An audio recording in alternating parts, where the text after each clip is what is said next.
आज हम आप लोगों को भौतिक विज्ञान में जो है अपवर्तनांक का एक सवाल है, उसके विषय में जानकारी देंगे। देखिए यहाँ पे सवाल लिखा हुआ है आपका कि वायु के सापेक्ष जल तथा कांच के अपवर्तनांक क्रमशः 4/3 एवं 3/2 है। जल का कांच के सापेक्ष अपवर्तनांक ज्ञात कीजिए। देखिए इसमें कुछ जरूरी चीजें हैं, उसको जानना जरूरी है, नहीं तो सवाल नहीं लगेगा। ठीक है, तो जानना क्या है इसमें कि सबसे पहले देखिए इसमें लिखा है, थोड़ा समझने वाली बात है। लिखा है वायु के सापेक्ष जल तथा कांच के अपवर्तनांक, मतलब वायु के सापेक्ष है तो अपवर्तनांक जो होता है उसको हम n से प्रदर्शित करते हैं। तो यहाँ पे हम लिखेंगे n, लिख दीजिए पहले। ठीक है, उसके बाद लिखा है वायु के सापेक्ष जल तथा कांच के। तो वायु के सापेक्ष है मतलब वायु को हम प्रदर्शित करते हैं a से, मतलब वायु मतलब एयर, एयर मतलब हवा। ठीक है, तो वायु हो गई, तो यहाँ पे हम लिखेंगे a। ठीक है, फिर वो है वायु के सापेक्ष जल का। तो जल जो होता है वो होता है वाटर, वाटर मतलब पानी, पानी मतलब जल, तो ये हो जाएगा W। ठीक है, तो ANW बराबर हो जाएगा हमारा, लिखा है क्रमशः। क्रमशः का मतलब होता है, तो पहले अगर वायु के सापेक्ष जल का अपवर्तनांक है तो 4/3 हो जाएगा।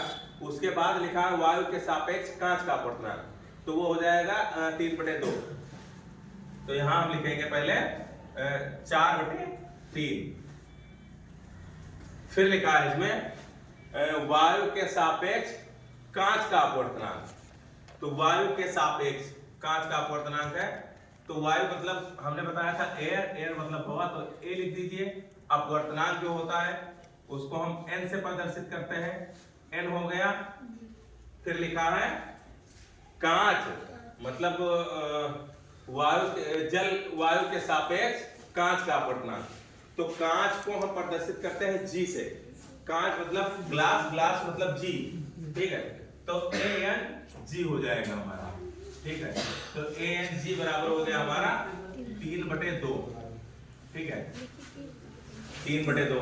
अब देखिए यहाँ पे कह रहा है जल का कांच के सापेक्ष अपवर्तनांक ज्ञात कीजिए।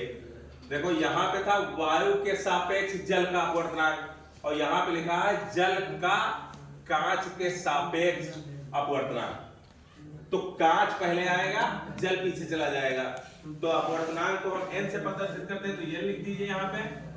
फिर जो है लिखा है जल का कांच के सापेक्ष, तो कांच मतलब ग्लास, ग्लास मतलब G, तो यहाँ लिखिए G।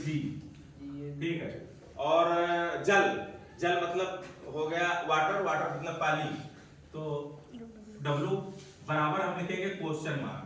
ठीक है, अब हमको ANW दिया गया है, ANG दिया गया है, और GNW हमको ज्ञात करना है। ठीक है, अब इसका जो सूत्र होता है वो सूत्र होता है जल का कांच के सापेक्ष अपवर्तनांक बराबर होता है वायु के सापेक्ष कांच का अपवर्तनांक, और फिर वायु के सापेक्ष जल का अपवर्तनांक। ठीक है, तो आप लोग लिख लो चाहे कि जल का, यहाँ पे लिख दो, जल का कांच, कांच के सापेक्ष, सापेक्ष जल का कांच के सापेक्ष अपवर्तनांक, अपवर्तनांक बराबर हो गया हमारा, ये हो जाएगा वायु के सापेक्ष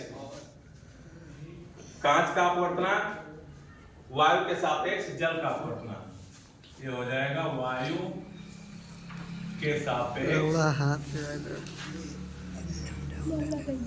जल का अपवर्तनांक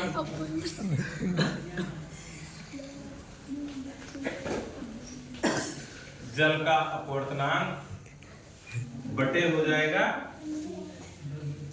वायु के सापेक्ष कांच का अपवर्तनांक, वायु के सापेक्ष कांच का अपवर्तनांक,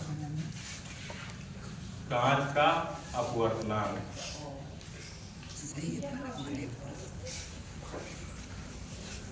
कांच का अपवर्तनांक हो गया। अब करना क्या है, इसमें मान रख देना आप लोगों को।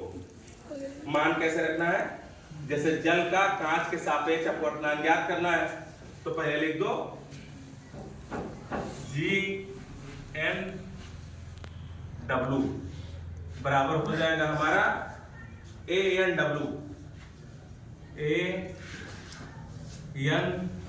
AnW बटे हो जाएगा Ang, Ang। अब इसमें मान रख देना है, मतलब AnW 4/3 है और Ang 3/2 है, तो इसमें हम मान रखेंगे तो हमारा हो जाएगा 4/3, फिर बटे हो जाएगा 3/2। ठीक है, अब इसको सरल कर लेना है, तो करना क्या है, ये 2 जो है ये सबसे ऊपर चला जाएगा 4 के बगल, और जो 3 है ये 3 के बगल चला जाएगा, इसका गुणा कर देंगे हम, तो ये हमारा हो गया 4 × 2 बटे 3 × 3। अब ये हो गया गुणा हमारा 4 दूनी 8, यहाँ हमारा आ गया 8 और ये 3 त्रिक का 9, ये आ गया हमारा 9। मतलब ये कह सकते हो कि जल का कांच के सापेक्ष अपवर्तनांक जो हमारा आया वो आया 8/9।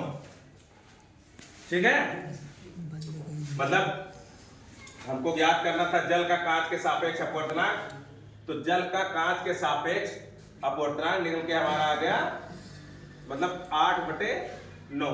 क्लियर? Yes sir. अब कोई चीज अगर समझ में ना आई हो तो पूछिए आप लोग। समझ गए? Yes sir. ठीक।